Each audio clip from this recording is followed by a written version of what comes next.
What a game. I just can't, I'm literally at a loss for words, at a loss for voice. My throat's given up on me, and I'm pretty sure seems the case with Jeet and Neha.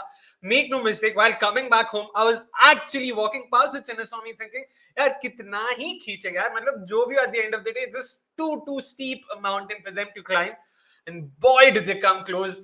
Just wish that they went over the line, to be honest. Like, they deserve to win. We've got Jeet and Neha, of course, joining us as usual. Folks, क्या game था वो यार. जीत, let's start with you. A thriller, and complete credit to South Africa for putting up that fight. So I think they did know about the conditions really well, about maybe new playing factor, pitch being a lot more fresher. So there was no turn in the second innings. So they planned it out really well. They were good in the power play, they were good in the middle overs, and then they accelerated. So at the last, I think in the last 15-20 overs, their required rate was almost around 10. And the good thing is that they maintained it throughout. They didn't let it, go past say 12 or 13. They remained consistent with that, and they were meeting those requirements. So kudos to them to actually take it so deep and make it a close one. Oh my goodness. The thing is, with so many bizarre calls taken, I'm just trying to think kahan se start karna hai. Shuru se shuru karte hain. Like always, let's have the match summary out. Let's just sort of give you a sort of debrief of what we saw today at the Chinnaswamy Stadium in Bangalore. It was, of course, India taking on South Africa in the second ODI. We saw the first one where India handed South Africa a solid drubbing over there. This time around, South Africa won the toss and surprisingly opted to bowl first. We knew that the surface was expected to be very batter friendly, so scores in excess of 300 were sort of the order of the day. But the way the South African pacers started and the way the Indian openers in particular started, it didn't seem कि boss 300 बनेगा. यहाँ पे मुश्किल से तो 30 run बने पहले 10 over में.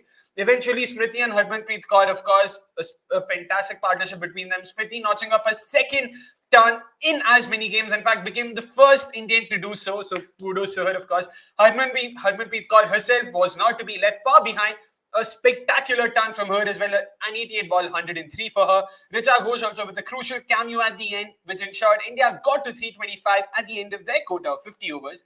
South Africa, in response, started off a bit shakily, very characteristic of them given how their top order hadn't really been in the greatest of form. It was 65 for 3 when Smriti Mandhana took her first ODI wicket, something we definitely did not see coming. And it all seemed down and out for South Africa. But Laura, Wolvaardt and Marizanne Kapp, two of their experienced pros, got together, notched up a solid partnership between themselves. 135 not out for Laura Wolvaardt. Marizanne Kapp, 114 of 94. Unfortunately, it wasn't good enough for they ended up losing by 4 runs. Thanks to I don't know if I can call it a fantastic over, but thanks to a good over by Pooja Vasrakar in the end, where she successfully defended 11 of the final over, including 5 of the last 3 balls, by taking 2 wickets, including one of Nadine de Klerk. No, there were 3 wickets. In fact, it was Nadine de Klerk, there was Shandar Se. No, sorry. They did not really get to bat. She was off strike. So 2 wickets in the final over. And India thankfully ended up on the right side of the results by winning by 4 runs. Jeet, let's start with India's batting. A very slow start. What did you make of that? Sure, the ball was seaming a bit and all of that. But did you see them batting so slow? I did. It was a bit of a surprise. The ball was seaming initially, of course, the fresh pitch, and there was a lot of grass covering as well. But as compared to the previous game, the ball was coming onto the bat much better than the previous one, of course, where the ball was stopping a lot. So it was hard to time the ball. So it was slightly surprising. I could understand why Shafali was slow because she had the pressure of not having scored a lot. So maybe that was getting to her. So she was a lot more cautious in the first 10 overs. It was surprising on Smriti's part because she was the informed batter. So I expected her to start from say gear 2 or gear 3 or be a lot more aggressive than what she was. So quite surprising to see India end up at 28 without loss in the first 10. I probably would have taken say 45 without loss in a pitch like that and given Smriti's form, but it was definitely surprising to see that. And also credit to the South African pacers. They were hitting the right lengths and they were getting the ball to jag off the pitch. Even in the 16th over, Aboga Khaka was bowling at 90 Ks or something, and she was still getting the ball to seam. So the pitch was definitely assisting the pacers, but could have expected a better or a quicker start from the Indian openers there, in particular Smriti.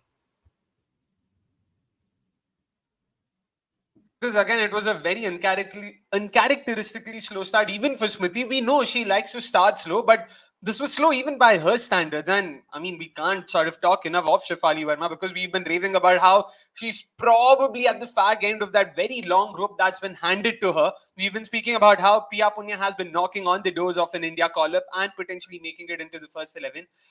This knock, I don't think, helps her case. Yeah, definitely. I think it is going to be difficult for her to, kind of make a case for herself. We've seen the decline in her ODI numbers, but again, I think, just bringing back Jeet's point from our preview, the number of ODIs that India has played over the course of 2 years is also less, right? I think in this ICC Women's Championship cycle as well, India's played like the least number of ODIs. I mean, we have already qualified for the World Cup, so that's secondary. But just looking at the number of ODIs we've played itself is very less. But Shefali's form is definitely concerning.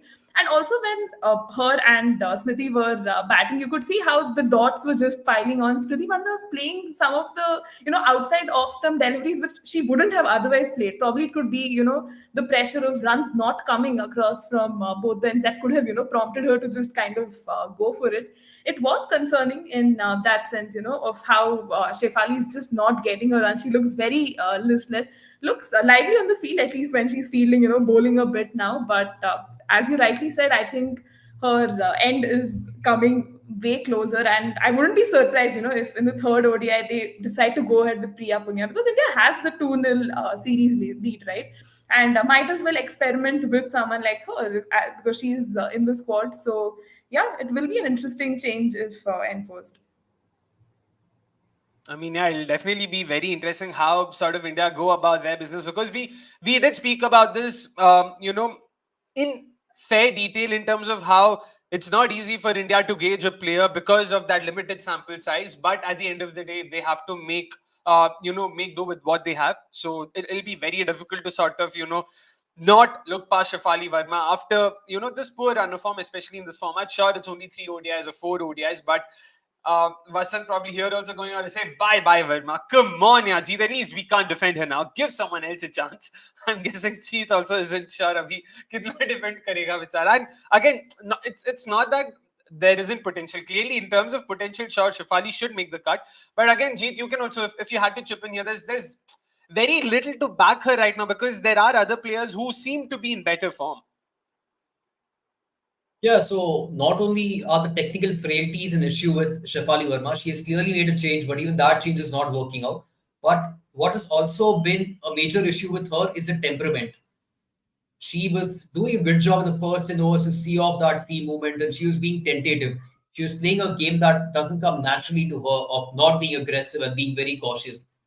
Come the post power play phase, she takes on Mlaba and then throws away the wicket as well. So that's typical Shafali Verma. So that's where you'd expect her to improve as well in terms of the temperament and all these kind of mental side of the things where she's got to get a lot more better. She's got a lot to learn as far as that's also concerned. But maybe in the third ODI, like I mentioned the first ODI itself, that if India head into third ODI being 2-0 up, there is a chance for India to try out Priya Punya.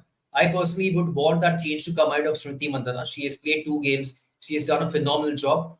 Let's manage her workload like South Africa is managing Marizanne Kapp's workload with the test match in mind, with the T20s in mind. Rest Mandana for the third ODI and have Priya Punya into the mix as well. Let's see how she also goes.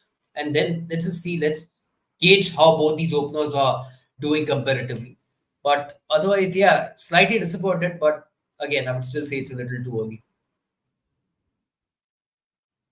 Fair points, Rose. And again, in terms of resting Mandana, sure, that's actually a fair shot given that the test match and the T20Is are going to be played in sweltering hot Chennai, so it won't be easy for them. So, something we spoke about in the last game itself. If someone's camping in Bangalore, let's hope that Chennai is going to be a lot more thankful to it, to the players that is, but I'm not sure what to make of that. Sure, India's batting was good. Harmanpreet Kaur, Smriti Mandana, Richa Ghosh also chipped in. Even Thailand, Himlata, all of them got starts. Make no mistake, no one actually got out early. But South Africa's bowling as well, Jeet, in terms of the tactics, in terms of the bowling changes, the bowling plans, and what did you make of that? Because towards the end, it seemed like Richa, Harman, and even Smriti, they were just toying with the bowlers. The surprising part was again where they were trying to squeeze out the fifth bowler's quota. They tried out Aneka Bosch again, who started bowling off spin, and the same issues of bowling those full tosses. So they just tried her out for 1 over. Then they got Sune Lees into the attack. She also started bowling off spin from nowhere. And it was again not that typical orthodox off spin. It was more in front of the hand. So it was a bit like Shefali Verma does. But even that was not working out. The way she bowls her wrist spin and the way she has been getting it wrong with the lens, the same thing carried on with the off spin as well. She was bowling those full bangers and it was not really working out. So that fifth bowler's quota would be very, very costly for them.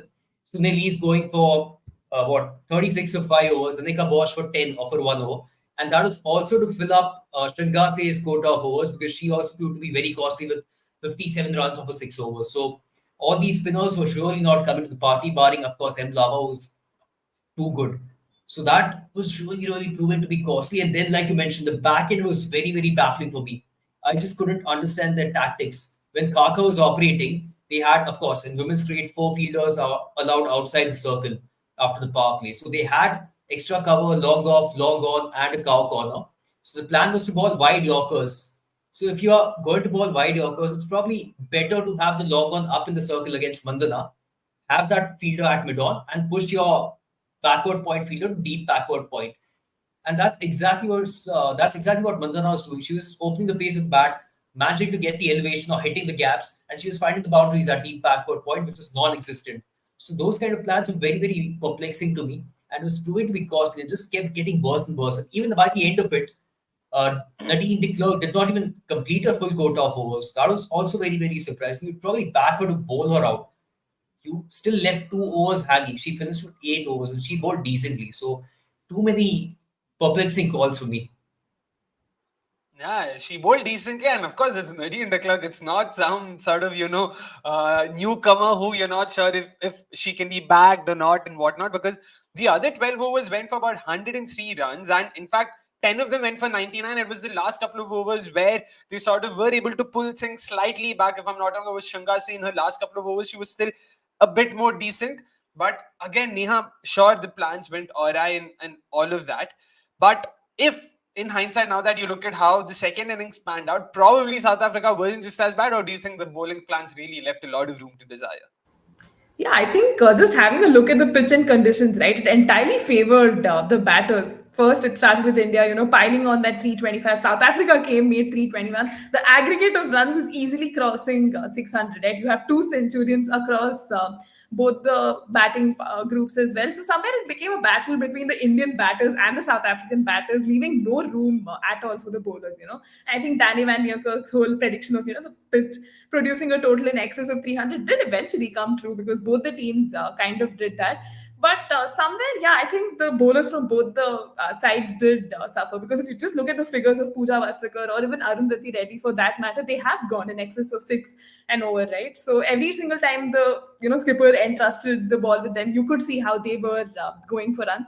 And although India had that slowish start, somewhere the partnership, that Smriti Mandana stitched with Hemlata first and then Harmanpreet Kaur kind of really helped them because the bowlers just could not make the most of the momentum they had gotten, with those early wickets and that slow start. So all in all, yeah, it just felt like a battle between which was the better batting team, and it just ended up becoming a game of the barest of the margins in India, securing a win.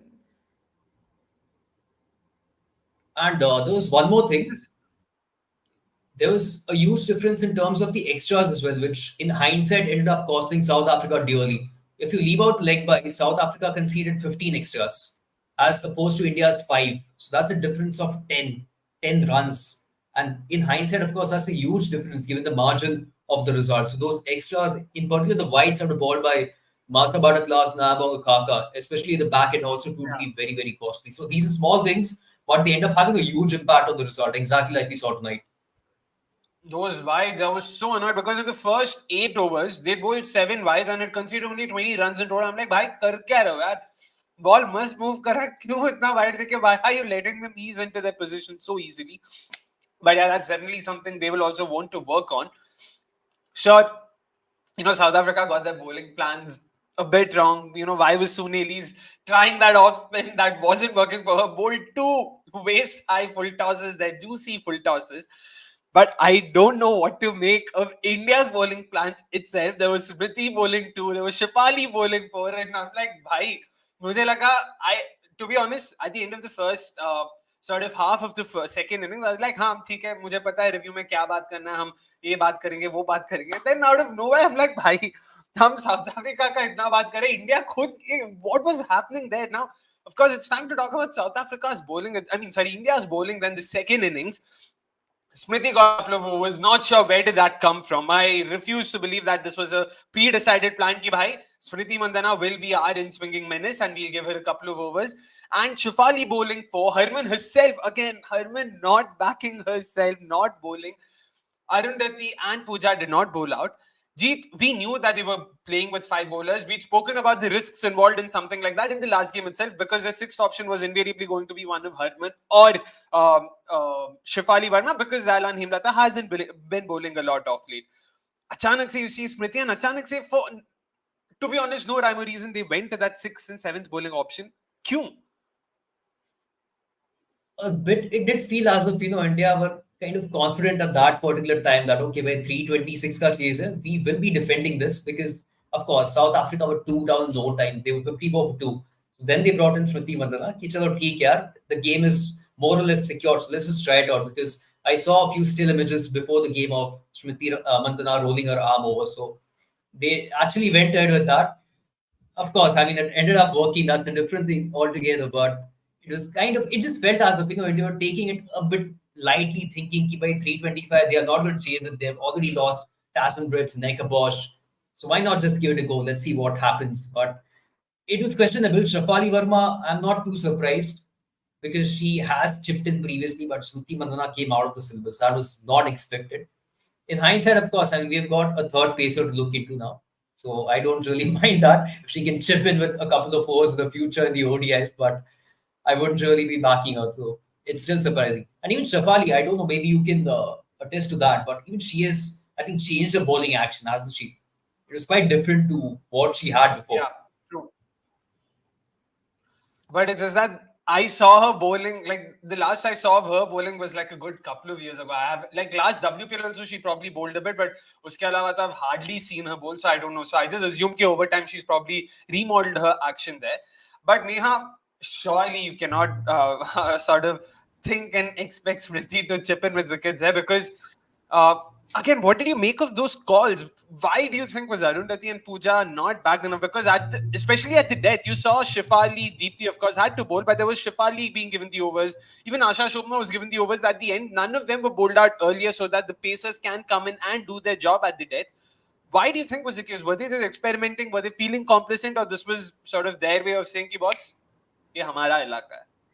I honestly feel it's a mix of all of these factors. There was the sense of confidence that, hey, 326, we can definitely defend. It's our conditions, and we can do that. We have absolutely steamrolled South Africa in that first ODI. So this is our game for the taking. So probably, that's why these very questionable kind of calls, just came in. And even Asha Shobna, right? Somewhere I could just see her body language droop off. She was not the best in the field, constantly being subbed in, subbed out.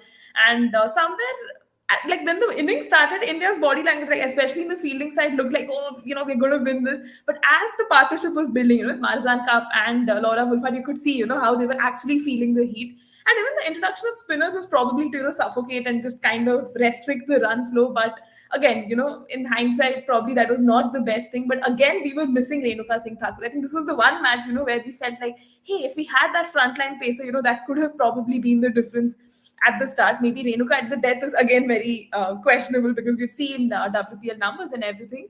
But yeah, I think India would still want to go back to the drawing board, although they have won, to reflect on some of these bowling plans. Because as Jeet said, Smriti Mandana bowling is something none of us would have seen. In fact, I just saw the RCB, a video of hers, the interview that came out, and she was talking about how she initially started off as a pacer, but then she saw how she had a very funny bowling action, and a lot of people said, please don't bowl, please focus on your batting, and she left that part of herself. And seeing her bowl did definitely remind us of Virat Kohli, and all the chants of Kohli ko bowling though and everything. So yeah, Smriti Mandana got a wicket, so that was definitely a pleasing sight.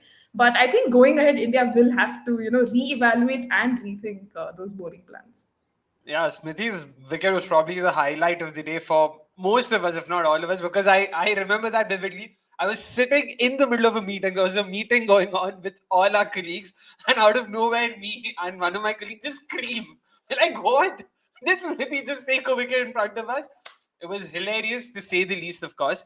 But again, like I said earlier, we hope this is not a plan that they're trying to come up with. This was this कि हाँ आज दे देते हैं भाई, आज सबका दिन है, सबको bowling मिलेगी, मतलब वैसा वाला scene था.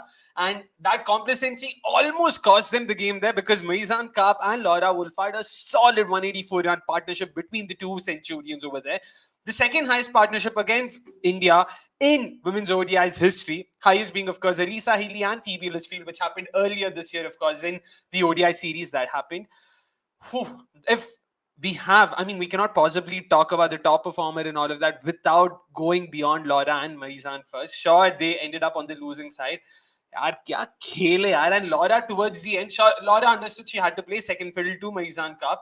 But after Kapp got out, the way Laura herself accelerated and the way she targeted everyone, that offside chakka, I know technically Arundhati Reddy dropped the catch. भाई but short क्या तगड़ा मारा था शेफाली वर्मा को. Like it was very pleasing to the eye. Jeet, let's start with you again. Two solid centuries and something that South Africa will be happy with, given technically not their first 11. They can only rue the fact that Kaap agar ball dal pati, तो probably they would have been able to restrict India to far lesser. Maybe that's a what if they can always live with, but still not your full strength 11 to be able to run India so close in their sort of at their home. Something to be proud of. Definitely. And we have always mentioned how South Africa is quite heavily reliant on Marizanne Kapp and Laura Wolvaardt as far as the batting is concerned. So they had to step up in a chase like this. This was very high. And all the odds were against them, being 54 for 2. And then, of course, Elise also got out. So it was a lot more harder. The required rate when Marizanne Kapp walked in itself was quite high. So maintaining that tempo was always going to be a big, big challenge for them. So, like you mentioned, Wolvaardt just played the second fiddle there.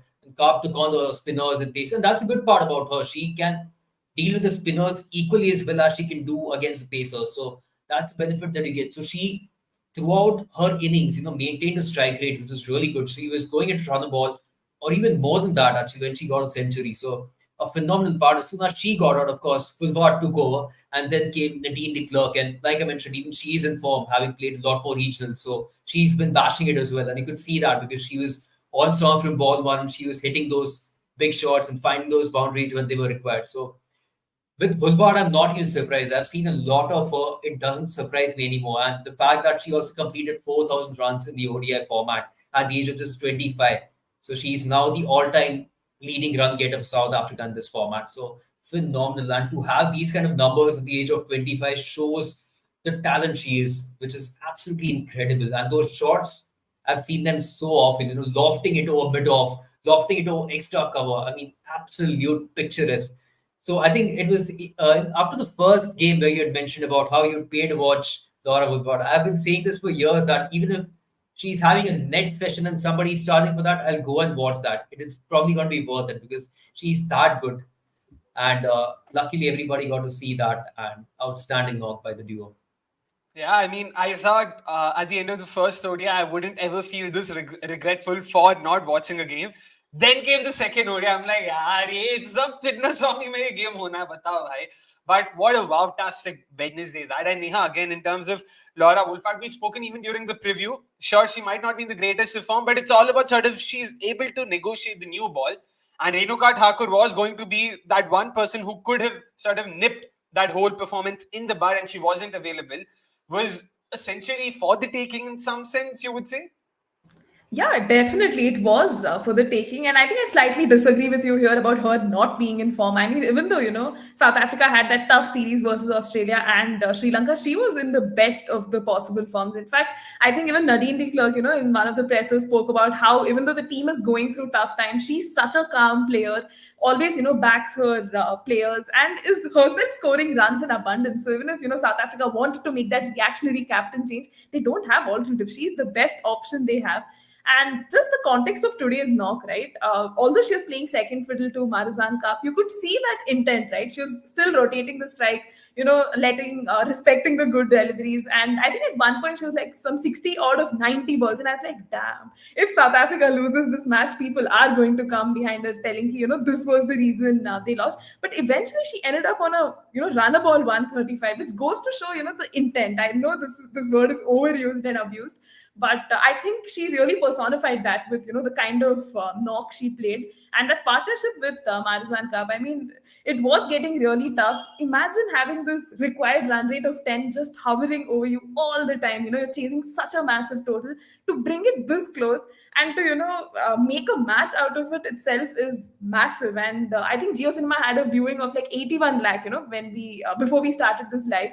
And I'm like, that's just amazing, right? What a brilliant advertisement to like ODI cricket, which a lot of people feel is, dying. And a lot of people say women's cricket is boring. But I think it's matches like this, that kind of remind you why we definitely need the ODIs and performances like this. So in that sense, I'm happy. It was, a great game of cricket that we got to witness. Unfortunate for South Africa, that they kind of ended up on the losing side by just this margin of 4 runs. But I think it will open up a lot of avenues for them to, just improve and get better as that World Cup comes. I mean, ODIs like these definitely reduce my apprehensions about this format. But still, I'm a long way away from saying कि भाई ODI तो क्या format है यार, मतलब खेलो ये. I'm still not sold on it, but ठीक है, as long as we have games like these जहाँ पे कुछ तो चल रहा है till the end where you are clued in, that's all we're here for. Such close performances, such close thrillers, importantly, and good on South Africa, of course. Meanwhile, let's just take a couple of comments. Subhash says, no, watch along today. It's a Super 8 game. Well, kudos to you for remembering, of course.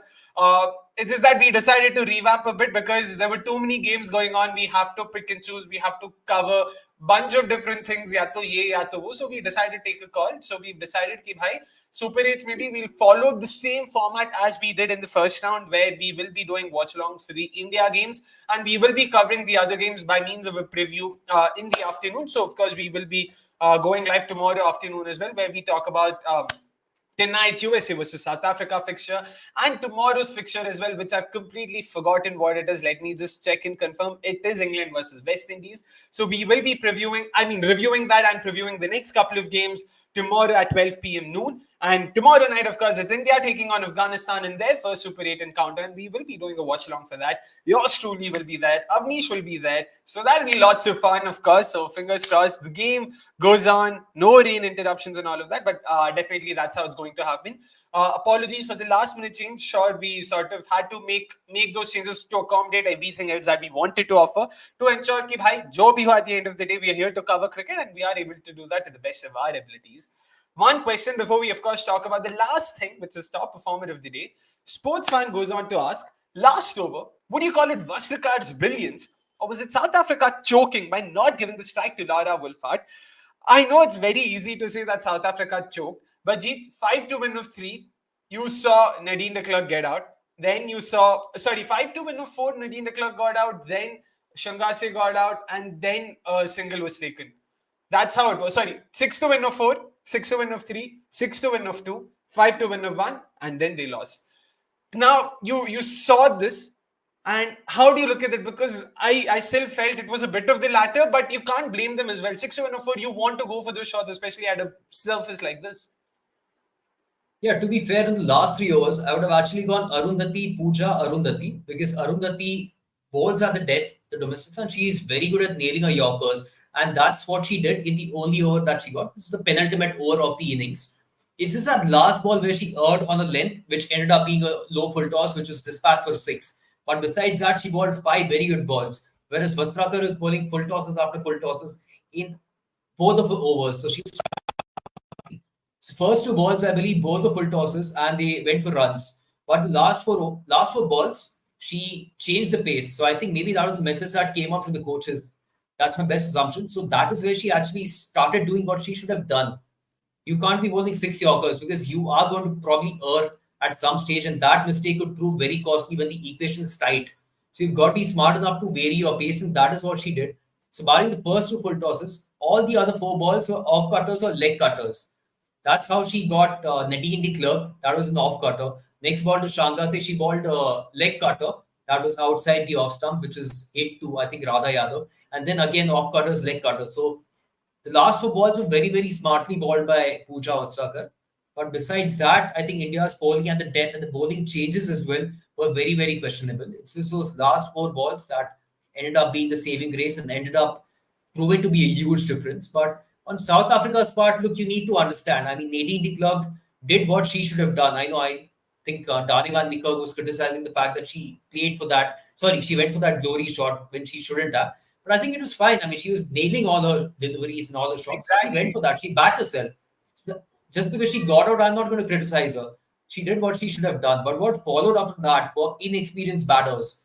There was, of course, Shingazi, who was not really your go-to batter. And then D. Ridder on the debut also having a huge job to do. So, of course, Wolvaardt was stride off a strike. And she just got the one ball to face. So, I won't call it choking either. These were youngsters who haven't got a lot of experience, who had to do a huge job, and credit to Astrakar on the other hand. Yeah, the inexperience clearly showing there, but again, you can't sort of hold that against them. They'll only learn from these experiences. So, fingers crossed, they can sort of do well in the third ODI. There's still one remaining. I mean, of course, pride is there to play for and also to put up a strong showing and also, sort of say, okay, boss, we're not here just to sort of, count or make up the numbers. We're here to actually win. So, let's hope they are able to do that. Sure, there was a lot of inexperience, but the same cannot be said about the Indian skipper, who was also our top performer of the day. A spectacular turn from her end, 88 balls for her 103 and an unbeaten 103. Make no mistake, a very, very, very stupendous knock, especially given that how there was a lot of chatter around her own batting. Ki bhai, chal kya raha pe? There are so many other batters. Smriti is now doing well. Shefali is not in form, but skipper khud kya kar rahi hai? Why is this happening? Why is that happening? Neha, she's finally been able to put her critics to silence with a solid knock here. Absolutely, because the celebration that followed, after she scored her century, kind of just gave us the entire picture of how much it meant to her, right? She's had a lead form for a really long time, and I think I've myself criticized her for, just playing that paddle and that scoop shot and that sweep just so many times that, you just get tired of it. But today we got to see a wide array of shots, which was so refreshing. And just looking at her knock, 9 fours and 3 sixes, she was hitting that accelerator whenever it was needed, getting those important boundaries, was also, the ideal batting partner for Smriti Mandhana then, and it's just making the most of, all of those loose deliveries. So it just was reminiscent of, her previous performances where she's actually gotten these amazing knocks.